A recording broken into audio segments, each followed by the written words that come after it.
کہتے ہیں یہ میں کچ کچ کرتا رہتا ہوں لیکن آپ میرے لیے وہ کریں, میری زندگی کو جوڑ دیں, بس یہ جو میں کچ کچ کرتا رہتا ہوں بس یہ سن لیا کریں, جو کرنا ہے کری جاؤ تہاڈی مرضی.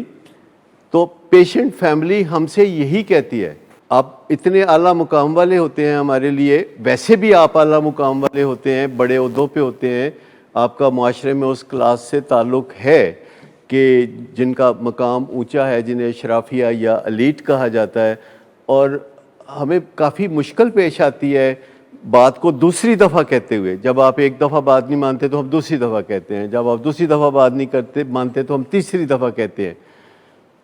اور بعض اوقات پھر بعد میں ہمیں ندامت ہوتی ہے کہ کیا ضرورت تھی اتنا دباؤ دینے کی.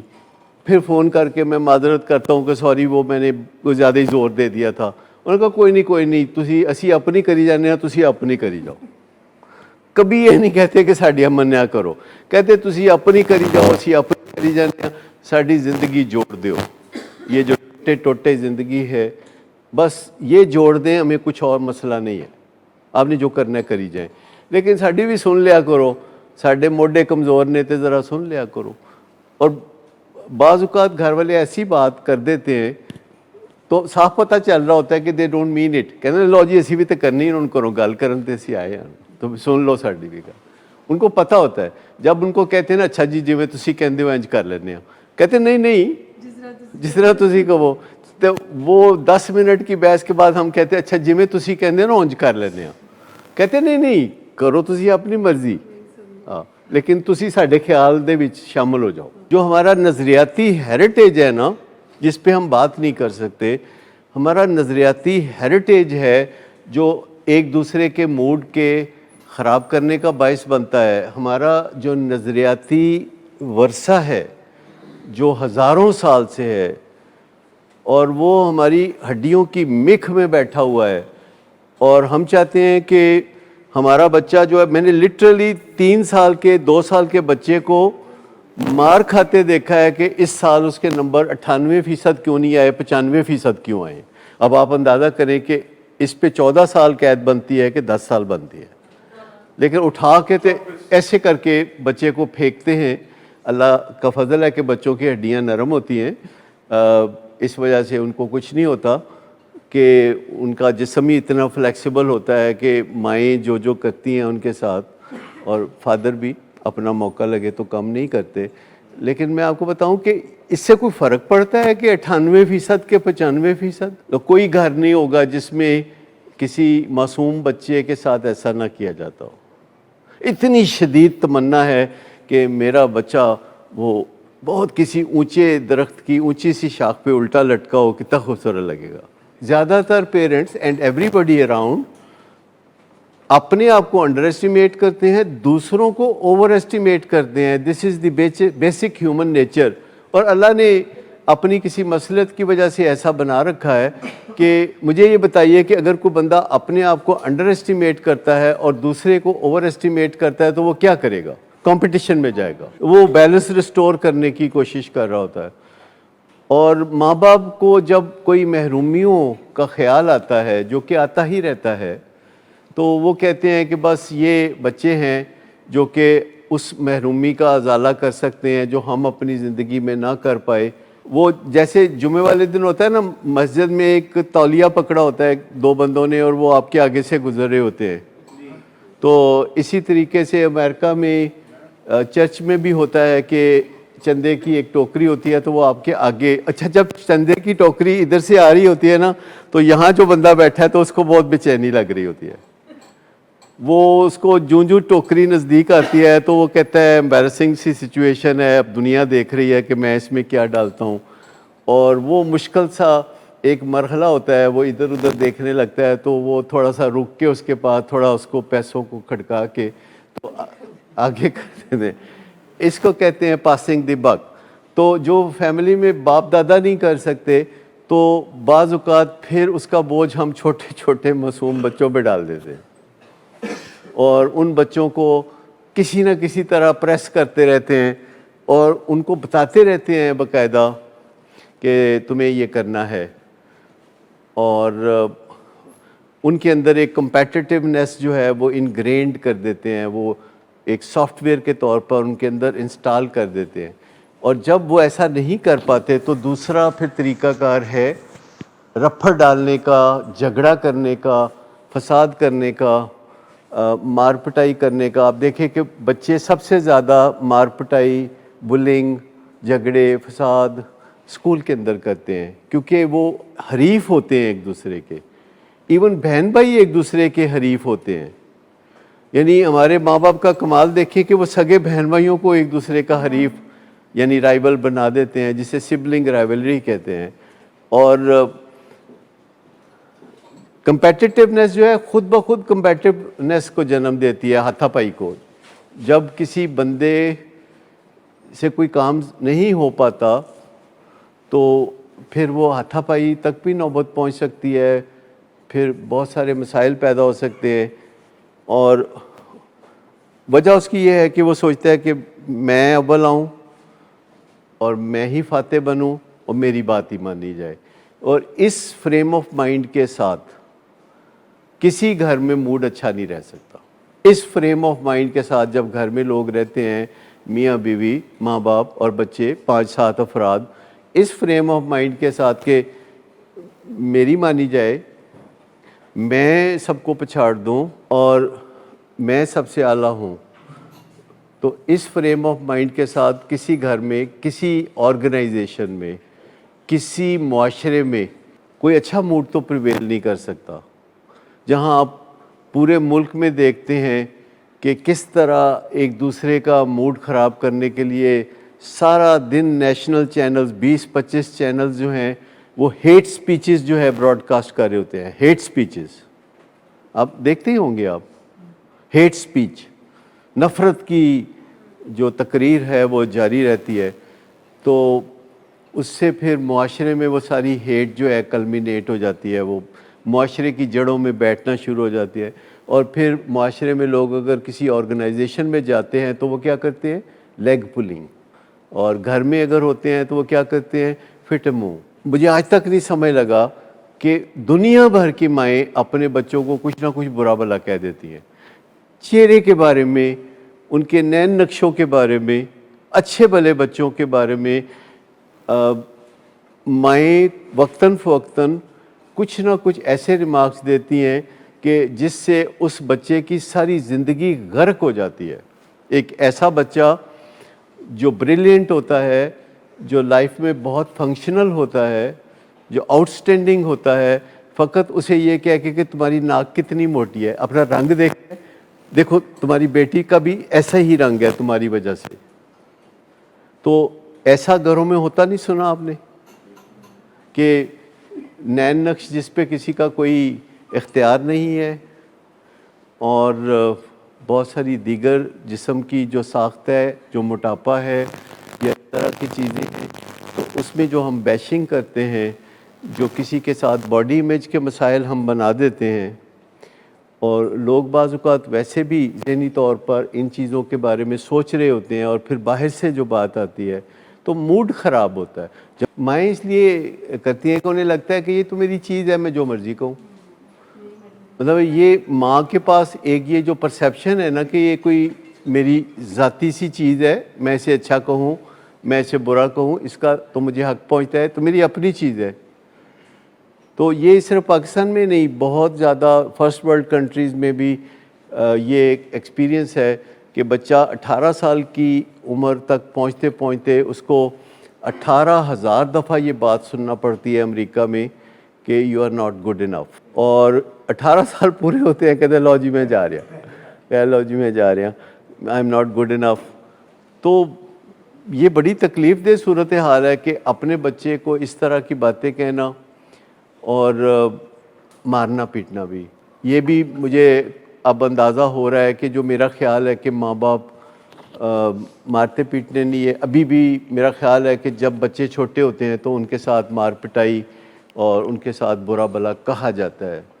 اگرچہ جب ہمارے سامنے ماں باپ بیٹھے ہوتے ہیں تو ہمیں بظاہر لگتا ہے نہیں بہت بھلے مانس ہیں، ایسا نہیں کچھ کرتے ہوں گے، اور کئی دفعہ میں بھی اسٹیٹمنٹ دے دیتا، میں بھی پوچھ لیتا کہ تمہارے ماں باپ نے تو دیکھو نا تمہارے ساتھ کبھی برا سلوک نہیں کیا، تو پھر وہ بولتے ہیں کیوں نہیں کیتا، اے بیٹھے نے پوچھو انہوں نے مینوں ماریا نہیں سی، انہوں نے مینوں گالاں نہیں کڈیاں. یہ جو آپ سیکنڈ اوپینین کے شوقین ہے تو آپ کو سیکنڈ اوپینین اس بارے میں لینا چاہیے کہ کیا نشہ کرنا بہترین آپشن ہے یا بہترین آپشن کچھ اور ہے.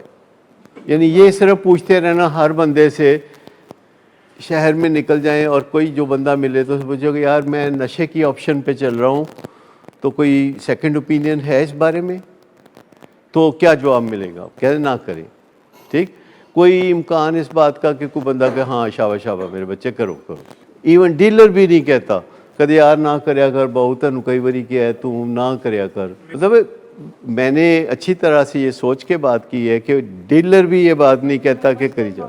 لیکن میں اسی سے کہتا ہوں کہ نیت تو انسان کی کوئی ایسی بری نہیں ہوتی.